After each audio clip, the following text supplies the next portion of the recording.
Hello friends, welcome to study with Sunil. देखिए दोस्तों, आज का पहला क्वेश्चन आपको दे रखा है। वास्तविक मूल्य से अधिक लिया जाने वाला जो शुल्क है उसके लिए एक शब्द क्या होता है? वास्तविक मूल्य से अधिक लिया जाने वाला शुल्क क्या होता है? अति शुल्क, अधिशुल्क, अपशुल्क या फिर आधी शुल्क?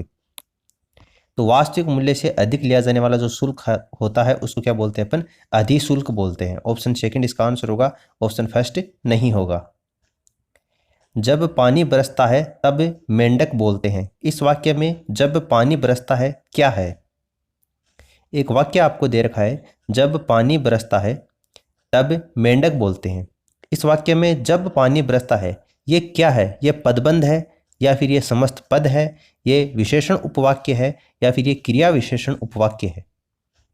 देखिए, मेंढक बोलते हैं। मेंढक जो बोलते हैं, बोलने की जो क्रिया है उसकी विशेषता बताई जा रही है कि जब पानी बरसता है तब मेंढक बोलते हैं। तो ये क्रिया विशेषण उपवाक्य हो जाएगा। ठीक है, जब पानी बरसता है ये क्या हो जाएगा? क्रिया विशेषण उपवाक्य। ऑप्शन डी इसका आंसर होगा। अगला क्वेश्चन आपको दे रखा है, दुखी होना किस क्रिया का उदाहरण है? दुखी होना किस क्रिया का उदाहरण है? सहायक क्रिया, पूर्वकालिक क्रिया, नामबोधक क्रिया या उपयुक्त में से कोई नहीं? दुखी होना, देखिए पूर्वकालिक क्रिया तो नहीं होगी। पूर्वकालिक क्रिया कौन सी होती है? एक क्रिया के पूर्ण होने के बाद में दूसरी क्रिया प्रारंभ होती है, तो पहले वाली क्रिया के संदर्भ में कहा जाता है कि पूर्वकालिक क्रिया है। नाम धातु क्रिया का बोध भी यहाँ पर नहीं हो रहा है, तो वैसी बात है कौन सी हो जाएगी यहाँ पर? यह सहायक क्रिया का उदाहरण है। ऑप्शन फर्स्ट इसका आंसर होगा। जिसका निवारण नहीं किया जा सके उसके लिए एक शब्द कौन सा काम में लेते हैं? जिसका निवारण नहीं किया जा सके उसको क्या बोलते हैं? निवारण, अनिवारण, अनिर्णित या अनिवार्य? जिसका निवारण नहीं किया जा सके यानी उसका निवारण नहीं किया जा सकता, ये चीज़ होनी है, कंपलसरी है। कंपलसरी ये चीज़, इसका निवारण नहीं किया जा सकता। तो कंपलसरी के लिए कौन सा शब्द काम में लेते हैं अपन? अनिवार्य शब्द काम में लेते हैं। ऑप्शन डी इसका आंसर हो जाएगा। साल दर साल किस समास का उदाहरण है? अपन बोलते हैं ना कि साल दर साल जो पृथ्वी है उसका भूजल स्तर है वो नीचे जा रहा है, साल दर साल। तो साल दर साल है वो किस समास का उदाहरण है, ये आपको बताना है। तत्पुरुष समास का है, क्रमधारय समास का है, अव्ययी भाव का है या फिर द्वंद्व समास का है? देखिए, तत्पुरुष समास नहीं होगा। ठीक है, तत्पुरुष समास के अंतर्गत कारक विभक्ति का प्रयोग होता है, आप सबको पता है, वो नहीं होगा। इसमें उपमान, उपमेय या फिर विशेषण विशेष्य की बात भी यहाँ पर नहीं हो रही। ठीक है, द्वंद्व समास भी यहाँ पर नहीं होगा।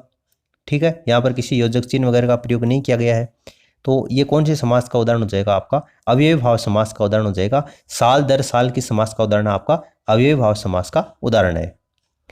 निम्न में से हरकत शब्द का अनिकार्थी चुनना है। हरकत जो शब्द है इसका अनिकार्थी शब्द आपको बताना है। सेहत, छुटकारा, दंड या सजा, नतीजा या फल, गति और चेष्टा। देखिए, अनिकार्थी जो शब्द होते हैं वो पर्यायवाची शब्दों से भिन्न होते हैं। कई स्टूडेंट को तो अभी तक ये भी भ्रम है कि अनिकार्थी शब्द और पर्यायवाची शब्द एक ही होते हैं, तो एक नहीं होते, दोनों अलग अलग होते हैं। आपके जो सिलेबस है उसमें अलग से एक पॉइंट दे रखा है अनिकार्थी शब्द, और दूसरा जो टॉपिक दे रखा है अलग से, वो क्या है? आपका पर्यायवाची शब्द है। तो हरकत जो शब्द है इसका अनिकार्थी शब्द क्या होगा? गति और चेष्टा होगा। ऑप्शन डी क्या होगा? इसका करेक्ट आंसर होगा। देखिए, आपको क्रियाएं दे रखी हैं, कौन सी क्रिया अनुकरणात्मक नहीं है? अनुकरणात्मक क्रिया कौन सी इनमें से नहीं है? यानी अनुकरण के द्वारा वो क्रिया बोली जाती है। देखिए, फड़फड़ाना, ठीक है, किसी भी पक्षी के पंख फड़फड़ाते हैं तो वो अनुकरण के माध्यम से फड़फड़ाते हैं। एक बार फड़फड़ाने के बाद फिर से भी वो फड़फड़ाते हैं। हिन हिनाना, ठीक है, हिन हिनाना यानी कि जो घोड़ी होती है वो हिन हिनाती है आपकी, तो वो एक बार थोड़ी बोलती है, वो तो कई बार बोलती है। इसी तरह से मिमियाना भी कई बार होता है, ये क्रिया अनुकरणात्मक होती है। लेकिन जुठलाना जो क्रिया है वो अनुकरणात्मक क्रिया हो ये जरूरी नहीं है। जुठलाना क्या हो जाएगा? इस क्वेश्चन का करेक्ट आंसर हो जाएगा। अपादान तत्पुरुष समास का सही शब्द आपको चुनना है। अपादान तत्पुरुष समास, तत्पुरुष समास में भी जो भेद होता है अपादान तत्पुरुष। देखिए, कर्ता ने कर्म को करण से संप्रदान के लिए और अपादान से पृथक, अपादान से पृथक यानी अलग होने के अर्थ में वहां पर भाव निकलना चाहिए। तो देखिए, रोग मुक्त, रस भरा, रोगग्रस्त, मदमाता, यहां पर अलग होने का भाव कौन से उदाहरण में आ रहा है ये आपको बताना है। देखिए, पहला ही ऑप्शन आप देखिए, रोग से मुक्त यानी रोग से मुक्त, यानी रोग से अलग हो गया, यानी कि व्यक्ति का जो स्वास्थ्य है वो ठीक हो गया, यानी रोग से अलग हो रहा है, रोग से मुक्त। तो अलग होने का भाव पहले ही ऑप्शन में आपको दे रखा है, इसलिए अपादान तत्पुरुष समास का उदाहरण कौन सा हो जाएगा, आपका ऑप्शन फर्स्ट हो जाएगा। यही वह वीर बालक है जिसने डूबती बालिका को बचाया था। यह कैसा वाक्य है? यही वह वीर बालक है जिसने डूबती बालिका को बचाया था। यह किस प्रकार का वाक्य है? सरल वाक्य है या एक कठिन वाक्य है, संयुक्त वाक्य है या फिर मिश्र वाक्य है? देखिए संयुक्त वाक्य तो हो नहीं सकता, ठीक है, संयुक्त वाक्य नहीं हो सकता क्योंकि जिसके अंतर्गत दो स्वतंत्र उपवाक्य होते हैं वो होता है स्वतंत्र, लेकिन इसके अंतर्गत स्वतंत्र नहीं है। यही वह वीर बालक है, यानी यही वह वीर बालक है जिसने डूबती बालिका को बताया था, यानी कि ये जो वाक्य है वो दूसरे वाले वाक्य के ऊपर आश्रित है, और जब भी आश्रित होने का भाव जहां पर होता है वो आपका कौन सा वाक्य होता है? मिश्र वाक्य होता है। तो सरल वाक्य भी नहीं होगा, कठिन वाक्य होता ही नहीं है, संयुक्त वाक्य होगा नहीं, तो ये कौन से वाक्य का भेद हो जाएगा? मिश्र वाक्य का ये उदाहरण है। फिर अगला क्वेश्चन देखिए, निम्न में से कौन से शब्द से उपसर्ग और प्रत्यय का प्रयोग एक साथ हुआ है? यानी कि इनमें से वो कौन सा शब्द है जिसमें उपसर्ग का प्रयोग भी हुआ है और प्रत्यय का प्रयोग भी हुआ है?